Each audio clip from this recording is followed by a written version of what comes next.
Sir Keir Starmer has secured a visa-free travel deal with China during his visit to Beijing, a move that the government has said will boost trade and business links. This is the first time in 8 years that a British Prime Minister has been here on Chinese soil. 8 long years, a historic occasion, and we can feel that already. We've had key bilaterals yesterday with President Xi and also Premier Li. Very warm, very good meetings. Just the level of engagement that we hoped for on behalf of both of our countries to develop that comprehensive and strategic partnership that is both long-term and consistent. But this has come with a warning from the US President, Donald Trump, who says that Britain should not cozy up to China as it's very dangerous. Well, our political editor, Christopher Hope, joins us now live from Shanghai. Good morning or good afternoon, I suppose, to you, Chris. Thanks very much for joining us. What's been the reaction inside the Starmer camp to those comments from the US President overnight? Yes, morning, Charlie, morning, Miriam. Yeah, night has fallen here in Shanghai on Friday evening. I've just interviewed the Prime Minister. We're airing the interview at 1 p.m. and we put the questions you're asking me to him, and we'll hear what he's got to say at 1 p.m. But of course, you never know with Donald Trump. He says things on the carpet. Those remarks were made at the premiere for the film about his wife Melania, made by MGM and Amazon, and he was largely talking about Canada, which is also doing further deals with China, but he did say it was very dangerous for the UK to get involved.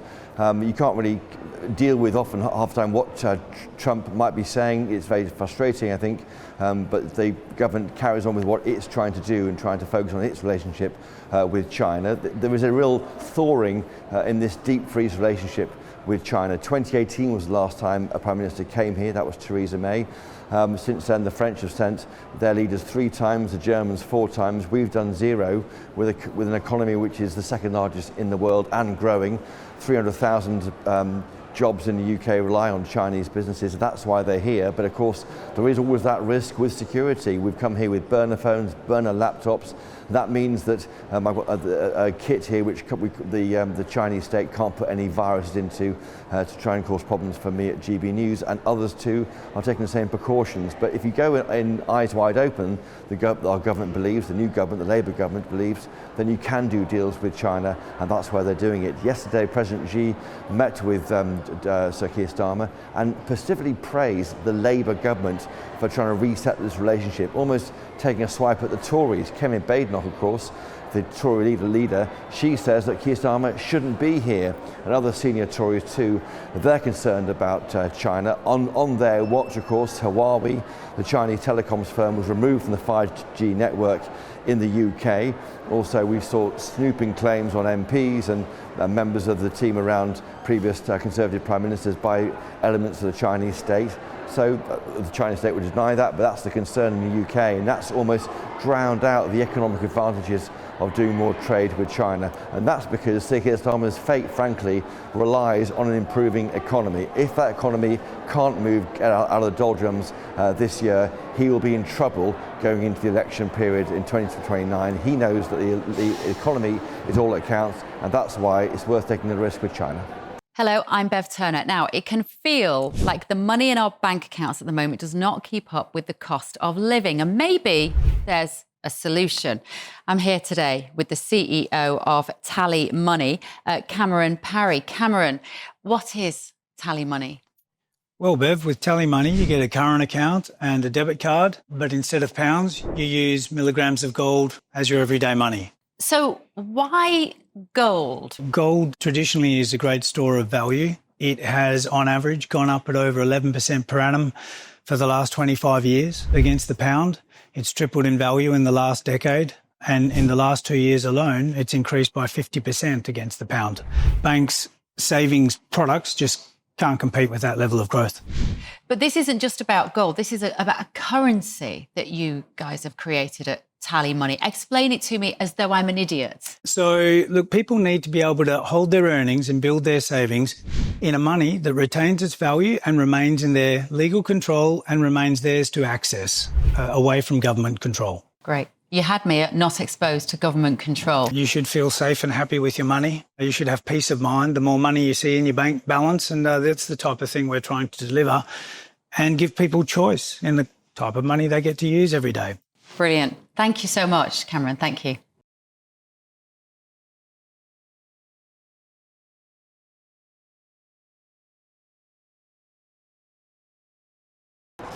Chris Hope in Beijing, thank you very much for joining us. Well, let's stick with this discussion about Chinese-British relations. We're joined now by John McLean, OBE. He's the chairman of the China-UK Business Development Centre. John, good morning. Thank you so much for joining us.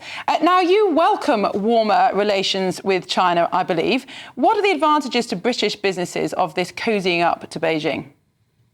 Well, I wouldn't use the word cozying up to Beijing. UK and China have been trading together for decades, but what we've actually seen, especially in the last 8 years, is an inconsistent approach. Therefore, from a British business point of view, we don't know whether our UK government is supportive of trade with China or not. And therefore, for a company looking at its strategy for China, Indonesia, Europe, it has to kind of decide where it's going to put its money and where it's going to put its effort.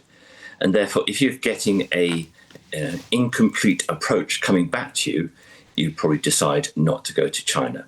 So, and from a Chinese point of view, they've seen this inconsistent approach throughout. So with the Labour government coming to power in July 2024, we've now started to see some consistency. We've had the Economic Financial Dialogue, we've had JETCO, and now we've had this visit. And I think the visit is important because it creates a signal to UK business that working with China is something that should be considered actively. And with the addition of the visa-free access, that then takes a barrier significantly away. So it's to be applauded. It's just for short trips, isn't it, the visa-free access? You could say it's a pretty small set of offerings, some changes to whisky tariffs, those visa changes, amid the reputational and political risk that Sir Keir Starmer is taking here, amid China's national security threats, which are very clear, which we've known about for a long time, and also wider geopolitical threats, particularly what it poses to neighbouring Taiwan.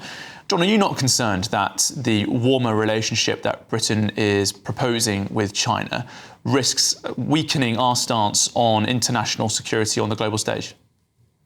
No, I don't think I am.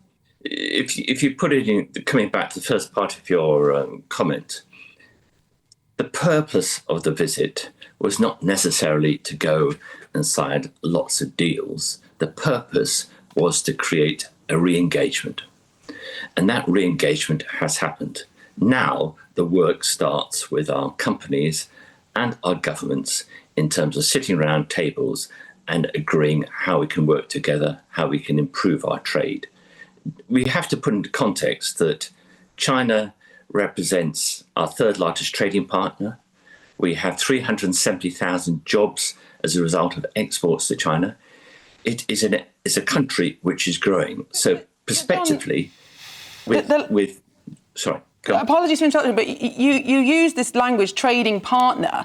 But that would be in the same way that I could say that Tesco is my trading partner when I spend £200 there every week. It's not a partner at all. I just consume their goods. That's the same as our relationship with the Chinese. We run this enormous trade deficit. It's very advantageous to them to dump all their excess goods on the UK to try and keep prices up. But what do we get out of it? We get out of it because if you look at what's actually happened in China over the last 10 years especially, their economic advances in technology, in electric vehicles, in green power, in pharmaceuticals, they are way, way ahead of us. So if we in this country want to improve significantly, we have got to work with other partners around the world, which includes China. John, how many Uyghurs need to be killed and how many politicians need to be spied on before you think too much is too much for a business relationship and a growing business relationship with China? Well, in terms of the Uyghurs or the spying, we have our own we, being the UK government, have their own view on life. They create an umbrella for business. And if the government, our government, says that this is not acceptable or we shouldn't be doing things, we won't be doing things. But we have to put things in perspective. We do not live in a perfect society. We've got to do what's best for our country. And if we do not like what other countries are doing, the only way to actually improve things is to engage. And to engage means sitting around a table and actually having an open and direct conversation. If you haven't had that for 8 years, it is very difficult to improve relationships. Therefore, dialogue is crucial. And that is actually what has occurred from the last few days in terms of the Prime Minister's visit. We have started something which we hadn't had in place for a long time. Well, John McLean, Chairman of the China-UK Business Development Centre, thank you so much for joining us this morning.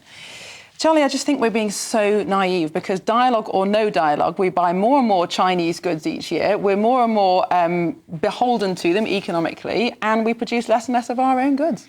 I have to say, the cost of that, beyond the economic cost, obviously the national security cost, it does feel as though that's being glossed over a touch. I do think the point has to be made about the hypocrisy as well. I mean, so many Labour politicians make a lot of concerns about violence in the Middle East. A lot of them will talk about genocide even in Palestinian territories, but don't really seem to speak very much about what's going on in Iran, and certainly don't seem to care at all about the very clear evidence of genocide in China. So. Absolutely, and Keir Starmer and previous prime ministers have made such a point of supporting the Ukrainians, but so many of the Russian weapons used against the Ukrainians are using Chinese technology. So inconsistent. But there we go.